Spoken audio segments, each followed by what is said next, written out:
పిల్లలకి ఎప్పుడు చాక్లెట్లు, ఐస్ క్రీమ్‌లు బయట నుంచి తేకుండా అప్పుడప్పుడు ఇలాంటి రెసిపీస్ మనం ట్రై చేసి పెడితే బయట ఫుడ్ చాలా వరకు అవాయిడ్ చేస్తారండి. సో, ఈ రెసిపీ ఏంటి, ఎలా చేసుకోవాలనేదైతే సింపుల్‌గా 3 ఇంగ్రీడియెంట్స్‌తో హెల్తీగా ఎటువంటి ప్రిజర్వేటివ్స్, షుగర్స్ యాడ్ చేయకుండా అయితే మనం ఈ రెసిపీ చేసేద్దాం. వచ్చేయండి.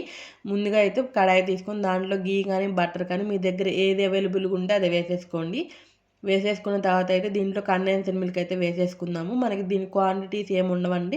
మన ఇష్టాన్ని మనకి షుగర్‌కి తగ్గట్టు. సో, దీంట్లో మనం షుగర్ యాడ్ చేయము. కండెన్స్డ్ మిల్క్ ఉన్న షుగరే సరిపోతుంది.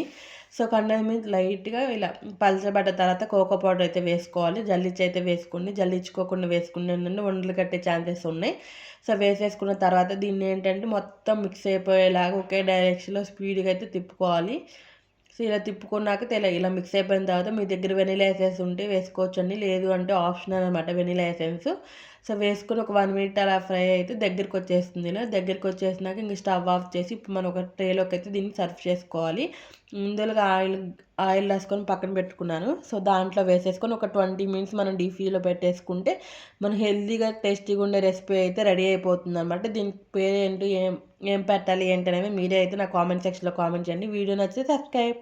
Thank you for watching.